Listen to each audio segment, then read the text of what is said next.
How's it going? It's Ethan with EthansGotGear, and today we're going to be reviewing the Bauer GSX chest protector. So I know it's been a while since I've done a review. The last review I did, I believe, was on the Bauer GSX skates, which are holding up pretty good. I did figure out, like, the stock laces that they come with aren't as good. I feel like those are non-waxed, I believe, that they come with. I got some Warrior waxed laces, and that improves my game so much better. I don't know if anybody else notices that, really. It's kind of overlooked between waxed and non-waxed, because waxed are, like, they're stiffer and harder on your fingers to tie, in my opinion. But I feel like wax holds, like, a lot better when you're tightening it. It doesn't, like, loosen itself, or when you, like, move your foot around, it kind of loosens itself. But that's a little bit of a side note. I can go into that in more detail if you guys want. Just leave a comment below. So today we're going to be diving into the pros and cons about the Bauer GSX chest protector. In comparison, today we're going to be using the Bauer R6000 chest protector. Oh, here are my Vaughn D5s. So this was the chest protector I was using before the GSX. There's nothing necessarily, like, hugely wrong with this chest protector, except it's just a little outdated. It is kind of breaking, as you can see here. The backs is kind of destroyed. It's got staining. I don't even know what that's really from. Sorry, this is the R6000. These are both intermediate larges, or senior larges, sorry. Yeah, senior large and senior large, yeah. The one thing I do like about the Bauer GSX, let me just throw it out there, it's a lot more, like, obviously it's Thermomax. You can see there, Thermomax. You don't necessarily have to wear an underlayer with this one, because it does come sort of insulated with, like, padding on the inside, obviously padding, but, like, more insulated padding, whereas the R6000 reactor doesn't, like, the cuff isn't as good.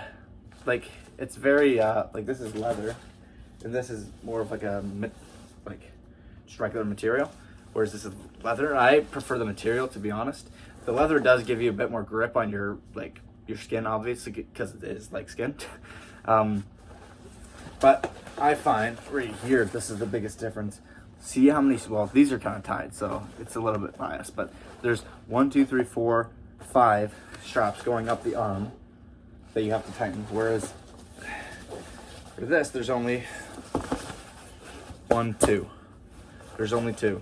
So it does give you more flexibility, or it doesn't give you as much, like, tightening per se, but you don't necessarily really have to tighten it, because it has so much padding on it anyways that you don't really need to. One other thing that I am still getting used to, because on the Bauer R6000 reactor, it has, this is also with older chest protectors, it has 2 straps, and you can kind of adjust either side better, and you have to get it, like, you would like evenly. On the GSX, one strap.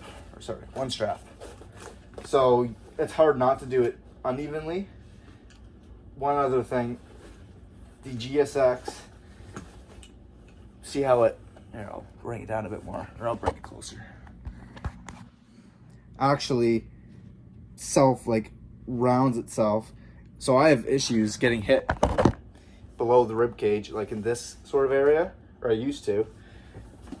The coverage on the reactor isn't as, it might just be because it's more broken in than the GSX, because I've only had this for about 3 months now, I believe. So this is a lot more broken in, whereas this one is a lot more stiff. I think this will actually hold up a lot better because of how much more padding there actually is. I've removed the extending padding, because right here there's Velcro that you can add on an extra padding, and in the centerpiece. Same with the reactor R6000. One thing I do notice more in chest protectors than in any other piece of equipment, except for pads, unless you like them stiff, and gloves, these are really hard to break in. Like when you first get it, you feel like you can't necessarily move and you might think the bigger size is too big. Bigger is a bit better and to a certain extent, but don't let that discourage you from buying a bigger size. If you feel like it's a little bit too big and like you can't move around properly, just try it on. Give it like the right amount of time. If it is too big, it's too big. Like nothing you can do about it. But don't let that discourage you because bigger is sort of better in this position anyways. At first when I was buying this, I thought I was going to be a medium, but when I noticed that my reactor was a large, I was like, whoa. And I thought this was going to be huge because I noticed that the newer the chest protector is, like look at the padding difference between these two. Okay, that's not really a good example, but the padding is more compressed in this than it is in this one, right?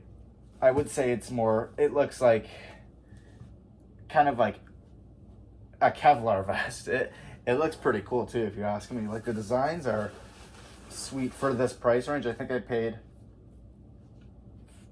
$300 for it, around that. I got it on sale from Teamtown Sports in Whitby, Ontario. And yeah, I've loved it so far. Like I said, it does take about 2 to 3 games to actually fully break in. I do the pants tuck in, so it goes really well with my pants. I tie it in through right here, not through down here, because my laces are too, like this, I'm probably about here with my pants, so I have to tuck it right in here. There's a strap right here that you can put your laces through to anchor it. I do want to get the actual anchors on the sides that go from the straps and maybe anchor it through here or here or somewhere else. But this allows for a lot more, not customization, but since there's a lot more straps that you can like feed stuff through, like here and here, here and here, it allows you to do a lot different combinations.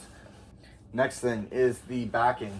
The backing plate on this one, sorry, the GSX, is a lot thicker. It is, like I said, it's not as broken in as the R6000, but it is bigger in size. Like, as you can see, like it's a lot bigger. This is more thermal, like it's a lot like cooler, I guess you could say. Like you won't, I find the one con that I have with this one and newer chest protectors, I would even say, is that you sort of overheat in it at first. Like it does take some getting used to. I still wear the same under stuff that I did with this one, but I find with the GSX, like at first you need to kind of adjust to it, or even go down in what you're wearing underneath.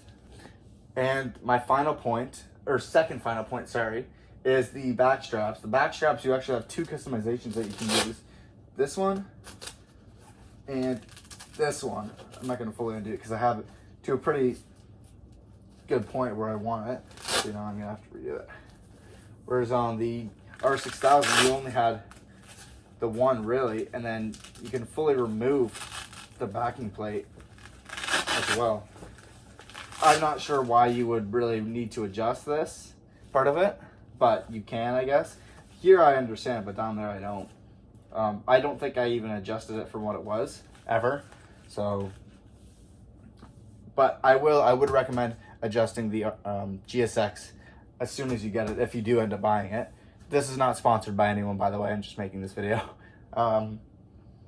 And last point I want to bring up is the built-in neck guard or neck brace or whatever you want to call it.